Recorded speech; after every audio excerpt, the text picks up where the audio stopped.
Il est 8h31. Bretagne 5, l'invité de la matinale. Et ce matin, notre invité en ce lundi matin est Antoine Kiefer, responsable du Rassemblement national de la circonscription de Dinan. Merci d'être avec nous en direct au micro de Bretagne 5. Bonjour. Bonjour, merci à vous. Alors, Antoine Kiefer, beaucoup d'actualités pour le Rassemblement national. Jordan Bardella a pris la suite, on pourrait le dire comme ça, de Marine Le Pen. Est-ce que c'est un grand changement ou est-ce que le changement va se faire en douceur ? Je pense que c'est un changement, on ne peut pas le contester. Effectivement, Jordan a une image qui est différente, il est plus jeune. Mais au niveau de la proposition politique, de l'instinct politique, je pense que c'est la même chose. C'est l'intérêt national, l'intérêt des Français, du peuple français. Et en ça, je pense qu'on s'inscrit tous là-dedans. Et ceux qui nous rejoignent aussi s'inscrivent là-dedans. Et c'est quelque chose de très important, surtout dans le contexte actuel. Alors, ceux qui vous rejoignent, il y a beaucoup de personnalités de la droite ou même de simples militants. Alors quand j'entends la droite, je parle de LR en particulier, qui a aussi élu son président, Éric Ciotti. Beaucoup ont quitté le parti et ont décidé de se tourner vers le Rassemblement national. Est-ce que il y a une recomposition de la droite en France ou un début de recomposition de la droite ? Il y a une recomposition de la vie politique en général. Marine l'avait impulsé, l'avait prévu. C'était la recomposition autour des patriotes, des nationaux et des mondialistes. Et c'est ce qui se passe. On a d'un côté En Marche, Renaissance maintenant, et nous avons le Rassemblement national de l'autre côté. Les anciens partis disparaissent. On a eu l'élection interne des socialistes qui n'ont pas fait grand bruit et effectivement l'élection du nouveau président de LR. Mais ces partis-là n'ont pas compris le sens de l'histoire, les impératifs, les choses à apporter dans le contexte actuel et disparaissent tout simplement. Le contexte, justement, il est très compliqué aujourd'hui, contexte géopolitique avec la guerre en Ukraine, toujours et encore, on va en dire un mot tout à l'heure, et puis contexte social et économique ici en France et plus largement en Europe, qui est très compliqué aussi. Et ça se traduit d'ailleurs tous les jours sur le terrain, avec monsieur et madame tout le monde. On voit l'inflation qui augmente, on nous promet qu'elle va se stabiliser, alors qui vivra verra, comme l'on dit. Cette inflation qui agit directement sur la vie des Français et qui se traduit aussi par des hausses, ne serait-ce qu'au niveau de l'énergie. On a vu que le Rassemblement national, et en l'occurrence Jordan Bardella, a écrit une lettre au boulanger de France. Est-ce que c'était utile d'avoir ce contact direct finalement ? Oui, effectivement. Surtout après l'exploit dramatique en ces temps-là, que Emmanuel Macron a su faire, c'est-à-dire inscrire la baguette au patrimoine mondial de l'UNESCO et en même temps laisser crever les boulangers suite à l'augmentation de l'énergie et à son entêtement idéologique de ne pas vouloir revenir sur l'indexation du prix de l'électricité par rapport au marché européen de l'énergie. Et ça, il va falloir le faire. Il va falloir le faire très rapidement. Et parce que c'est indispensable, on parle là des boulangers, mais de monsieur et madame tout le monde dans les foyers, mais aussi de nos industries et de nos grosses entreprises qui en pâtissent énormément. J'ai pu discuter avec certains. Si rien ne change, certains sont dans l'objectif d'arrêter leur activité ou de suspendre leur activité. Nous l'avons vu avec la verrerie Duralex, qui fabrique des verres, qui a dû suspendre son activité. Mais c'est le cas pour bon nombre d'autres industries françaises. Et derrière, il y a des emplois. Il y a des gens qui peuvent perdre leur activité et c'est très grave. Alors, il y a eu des mesures mises en place par le gouvernement à l'attention des boulangers, en l'occurrence, des TPE. Comment vous les qualifieriez, ces mesures ? Elles sont insuffisantes ? Elles étaient nécessaires ? Elles ont été mal pensées ? Elles ont été très mal pensées.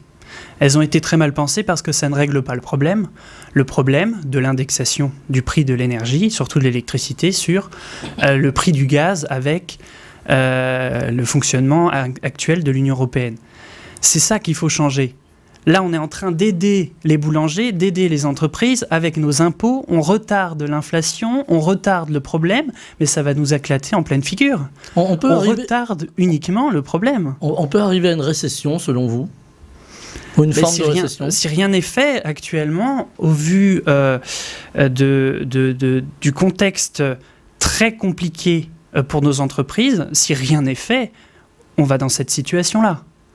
Mais il faut absolument que Emmanuel Macron sorte de l'idéologie, que ceux qui l'entourent sortent de l'idéologie et se remettent eux-mêmes en question et effectivement remettent en cause l'indexation du prix de l'électricité sur le prix du gaz. Jeudi dernier, Emmanuel Macron a piqué une forme de colère, je ne sais pas si on peut le dire comme ça, vis-à-vis des fournisseurs d'énergie en disant maintenant stop, ça suffit, il faut discuter. Il y a une discussion qui a abouti à une baisse, ou en tout cas un maintien du kilowattheure industriel aux alentours de 200 €. Là aussi, on a l'impression qu'on avance, mais par petits pas. Alors, je vais vous dire quelque chose. Il est toujours plus facile de faire accepter une chose en 10 fois qu'une chose en une fois. Ça a été le cas avec la ristourne sur le carburant. On a mis, puis on enlève progressivement jusqu'à qu'il n'y en ait plus. Et on se rend compte qu'en fait, le prix va être exactement le même, voire plus, sur le carburant qu'au départ de la ristourne. Donc, c'est beaucoup plus facile de faire accepter une chose en 10 fois qu'en une fois. Maintenant, il a montré les gros bras auprès des personnes qui, légalement, sont autorisées à le faire. Donc il faudrait également qu'il change la loi et qu'il change les règles et qu'il défende les intérêts des Français. Et c'est bien beau de faire les gros bras devant ses amis et devant les personnes qu'il a autorisées à réaliser des profits et ainsi de suite. Mais ce n'est pas faire de la politique. On est passé d'un État stratège à un État bavard. Ces gens parlent. Ces gens parlent pour ne rien faire. Et ça, c'est dramatique. C'est aussi le ressenti, finalement. On entend beaucoup de critiques lorsque l'on lit les réseaux sociaux, entre autres. Alors, évidemment, ce n'est pas forcément toujours bien de lire les réseaux sociaux, mais on y voit quand même une colère, même de gens raisonnables aujourd'hui, qui disent maintenant, stop, ça suffit, on n'arrive plus à se chauffer, même si, pour l'instant, on a un hiver doux, il faut bien le reconnaître, on n'arrive plus à se chauffer, on n'arrive plus à payer nos factures d'énergie, et pire encore, et c'est souvent le cas pour les personnes dans la précarité, ou les jeunes étudiants qui sont obligés aujourd'hui d'avoir recours aux banques alimentaires, aux associations, aux Restos du Cœur pour pouvoir vivre. Et on sent une grosse colère qui monte dans le pays. Est-ce que ça vous inquiète, cette colère qui monte, ou est-ce que vous dites finalement c'est le résultat de la politique actuelle ? Bah effectivement, c'est le résultat de ce qui a été décidé depuis maintenant 10-15 ans. On en a les résultats. Mais tout s'effondre. Là, on parle actuellement de l'énergie. Mais au niveau de la santé, tout s'effondre. Au niveau de la justice, tout s'effondre. Au niveau de l'économie, tout s'effondre. Et ils sont responsables de ça. Et il va falloir, et j'ose espérer qu'ils le fassent, mais j'en doute, qu'ils se remettent en question et qu'ils mettent en place des choses de bon sens.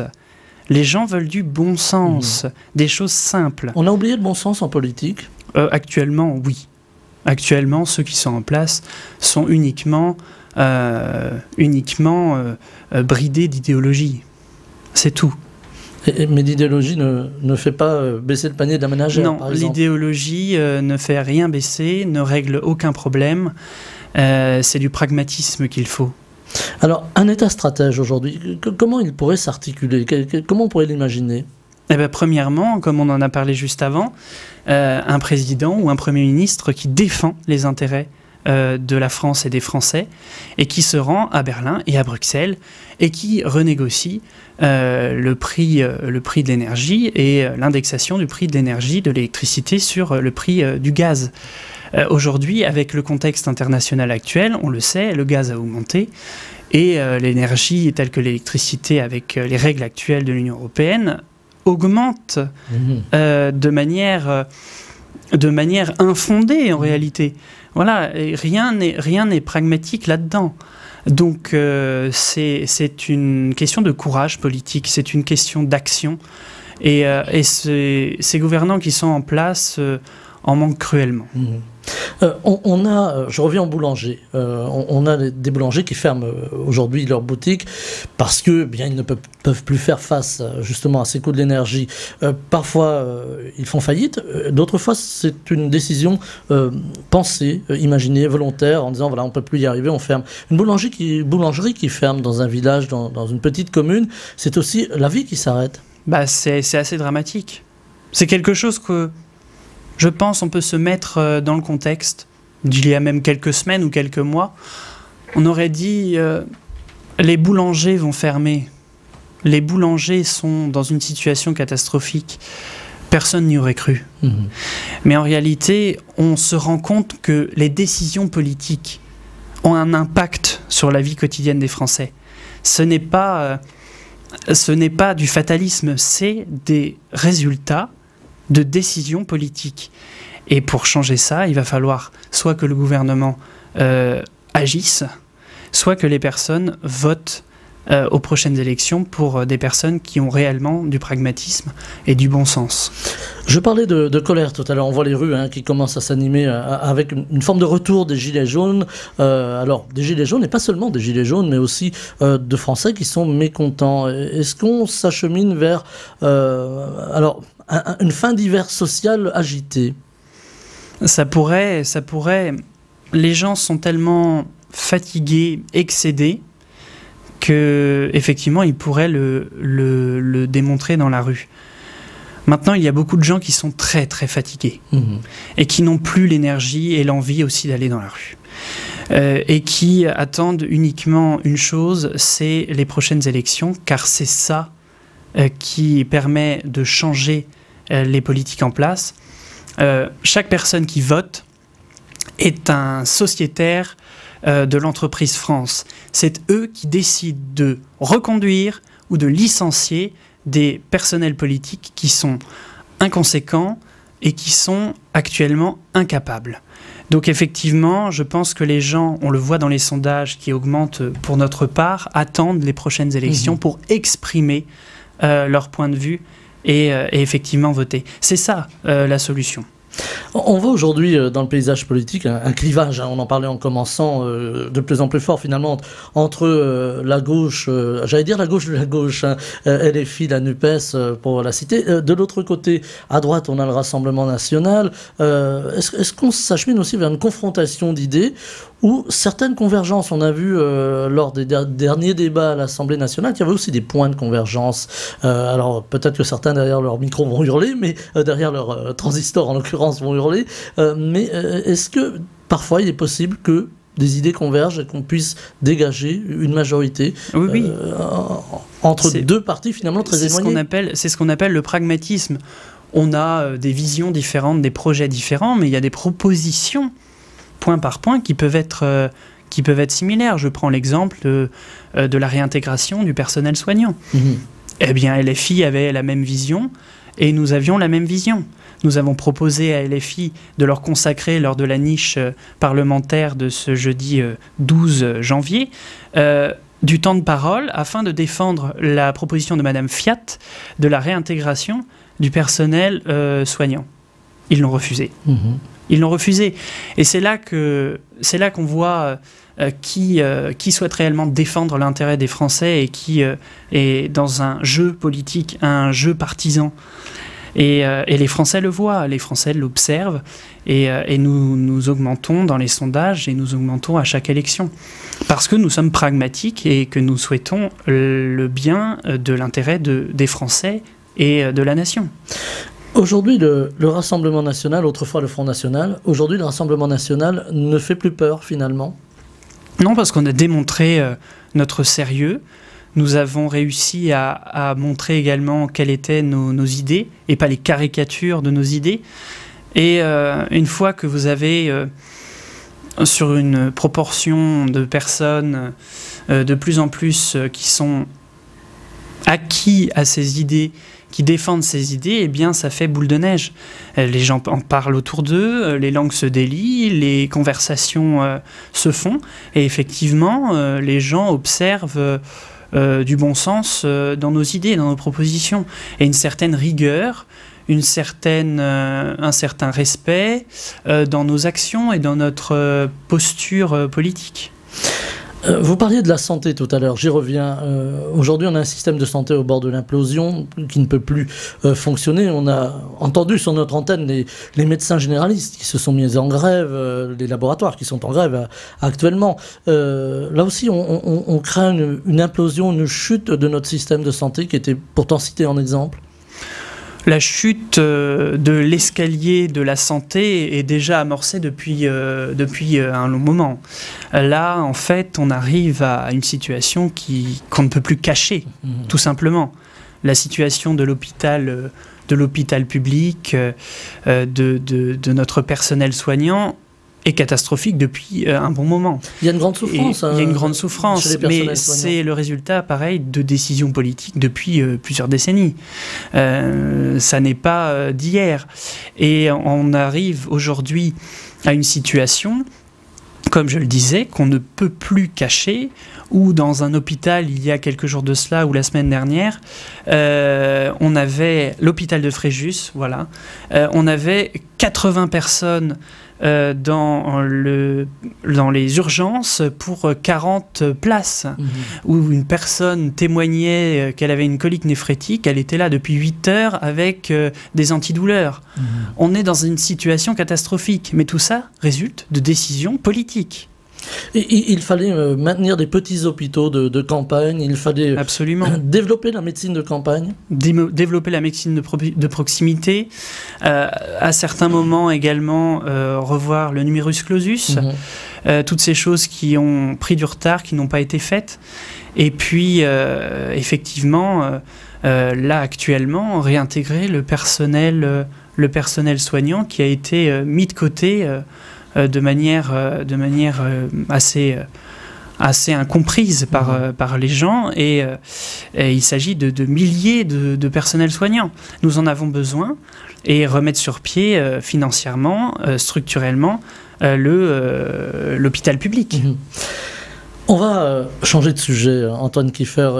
Je le disais, on le constatait en commençant, la guerre en Ukraine se poursuit avec son lot de malheurs. Ces populations qui vivent une guerre finalement qui n'est pas de notre siècle.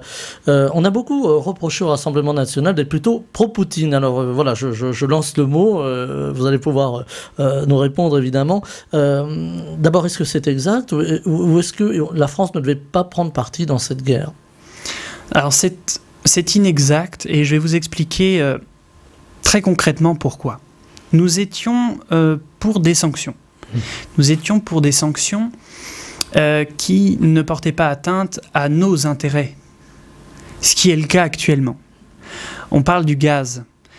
Nous n'étions pas favorables à des sanctions sur le gaz, car nous savions qu'avec des sanctions, le gaz allait augmenter, que notre électricité basée sur le marché européen de l'électricité est basée sur le gaz, et que nous avons aujourd'hui des prix exorbitants. On ne va pas refaire la description, on sait les conséquences économiques que ça a.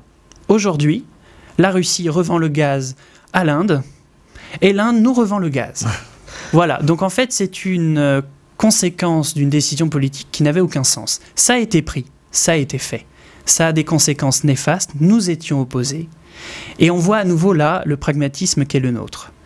Et la seule agitation politique qu'ils peuvent faire, c'est dire que nous sommes pro-Poutine. Non, nous défendons l'intérêt des Français. Et uniquement cela. Il fallait éviter donc cet embargo, on va l'appeler comme ça. Mais comment faire pour ne pas alimenter les caisses de Poutine pour faire la guerre aux Ukrainiens ? Eh bien là, on a fait l'effet inverse, c'est-à-dire qu'en fait, on a fait augmenter le gaz et on a fait rentrer encore plus d'argent dans les caisses de la Russie. Ce qu'il faut faire, c'est défendre nos intérêts, défendre effectivement l'intérêt de la paix. À certains moments, il aurait fallu également privilégier un peu plus de diplomatie, peut-être réserver certaines phrases choc au placard pour le maintien d'une paix. Plus de diplomatie, moins de communication finalement. Voilà. On a entendu le président de la République, avant d'ailleurs les Allemands et les Américains, il aura un peu grillé la priorité si j'ose dire, décider que la France livrerait des armes, en tout cas des véhicules blindés rapides, à l'armée ukrainienne, véhicules qui vont être remplacés par d'autres modèles ici en France. Est-ce que là aussi c'est une bonne idée ou une fausse bonne idée? C'est pareil, c'est une fausse bonne idée. Premièrement parce que nos intérêts ne le permettent pas. La situation de notre armée est à l'os, on le sait depuis très longtemps, et on livre des armes qui sont des fois sophistiquées pour la guerre en Ukraine. Encore une fois, on ne peut pas être sur le terrain de la diplomatie et de la paix, envenimé par certaines phrases qui n'ont pas leur utilité dans le champ politique, ce conflit, et en même temps livrer des armes dans un conflit avec l'Ukraine et la Russie. Il faut privilégier la diplomatie toujours quand c'est possible. Toujours quand c'est possible, privilégier la diplomatie. Il y a cet appel du président Zelensky en Ukraine, qui est allé rencontrer Joe Biden. Il y a cet appel vraiment prégnant à l'Europe en disant voilà, il nous faut des armes, il faut qu'on arrive à vaincre, il faut qu'on retrouve nos territoires, Là aussi, on oublie de rappeler au président ukrainien que la diplomatie est importante. La diplomatie est importante. Et on l'a vu sur les plateaux, certains invités, les va-t-en-guerre, comme on peut les nommer, rouler des mécaniques, faire des démonstrations de petits guerriers avec des photos et des vidéos sur place. Je pense que ça n'a pas grand intérêt au retour de la paix, parce que c'est ça en réalité qu'il faut retrouver, c'est la paix, le calme, la sérénité. Et il faut absolument, à nouveau, privilégier le chemin de la diplomatie. Alors avec une Russie qui a des appuis quand même si la Chine a dit non, la guerre non, mais on voit la Corée du Nord qui est quand même relativement dangereuse et un peu incontrôlable, on voit quand même une base géopolitique qui bouge beaucoup. On voit les États-Unis évidemment qui là se sont dévoilés, on dit voilà, on aide l'Ukraine, l'Europe qui a dit on aide l'Ukraine. Est-ce qu'on avait raison, que ce soit les États-Unis ou l'Europe, d'aider l'Ukraine déjà pour essayer de faire en sorte que le peuple souffre moins? Alors oui, on peut aider l'Ukraine, on peut leur apporter des besoins importants, des besoins vitaux. Mais encore là, ce n'est pas la situation d'apporter des armes qui participent au conflit de guerre. Il y a aider la population, ça c'est une chose, et il y a aider à la participation de la guerre armée. Et dans ce cas-là, je pense que c'est une fausse bonne idée d'avoir livré des armes. Nous aurions dû, et nous devons le faire encore, développer et impulser notre diplomatie à l'égard de ce conflit qui est important et qui a des répercussions, on le voit, sur notre économie et sur nos entreprises et sur monsieur et madame tout le monde. Alors aujourd'hui, il y a aussi un autre conflit interne, cette fois-ci en Iran, avec la jeunesse iranienne qui se soulève pour obtenir plus de liberté, pour sortir d'une forme de théocratie. Ceci dit, voilà, aujourd'hui, l'Iran est aussi un puissant allié de la Russie.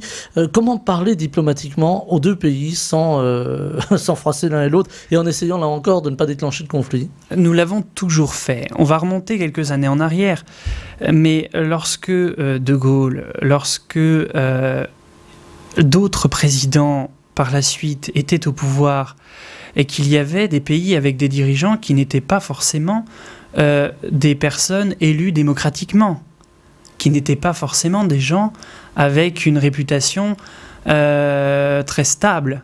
Nous avions fait fonctionner notre diplomatie. La diplomatie, c'est un jeu économique, c'est un jeu d'intérêt stratégique. C'est ce qui permet au peuple d'être épargné de la guerre armée. C'est très important. C'est une guerre souterraine, c'est une guerre tranquille, mais c'est un levier qui est extrêmement important. Surtout pour des puissances comme la nôtre, qui sont encore dans des rangs suffisamment élevé au niveau international. Donc effectivement, pour à revenir à la paix, revenir à la sérénité, il faut faire fonctionner la diplomatie, que les gens comprennent bien. La diplomatie, ça n'est pas juste une conversation entre chefs d'État. C'est des intérêts contre des intérêts. Mais encore une fois, ce mode de fonctionnement permet aux populations d'être épargnées des drames et des conflits qui sont tragiques. Il nous reste 1 minute. Antoine Kiefer, notre réalisateur, est intraitable. 1 minute pour aussi parler d'une guerre qui peut avoir des conséquences importantes dans les pays européens et ici en France. C'est la cyberguerre. Elle est déclenchée. On voit des hôpitaux qui sont régulièrement attaqués de façon cybernétique et qui sont rançonnés pour récupérer leurs données. Est-ce que là aujourd'hui la France est en retard ou est-ce qu'elle doit miser sur justement se protéger son économie, protéger son système, ses système également? Elle est en retard. L'Europe est en retard. Quand l'Union européenne décidait de légiférer sur la taille des béquilles de moto, de la courbure des bananes, elle aurait peut-être dû effectivement partir sur des projets qui sont quand même plus importants. Encore une fois, c'est du ressort aussi de l'État stratège. J'en reparle, je le répète. État stratège, vision d'avenir. Et là, nous avons un temps de retard sur les nouvelles technologies et sur l'indépendance numérique. Et il va falloir y remédier, que ce soit au niveau européen ou au niveau national, parce qu'il en découle de notre sécurité personnelle. Aujourd'hui, beaucoup de choses sont numérisées et nous devons impérativement déclencher et amorcer ce gros chantier qui est le numérique. Et c'est là-dessus que l'on va se quitter. Antoine Kiefer, responsable du Rassemblement national de la circonscription de Dinan. Vous êtes venu ce matin en direct au micro de Bretagne 5. Je vous en remercie. Je vous souhaite une très belle journée. Merci à vous, de même. Bretagne 5 matin, Stéphane Hamon.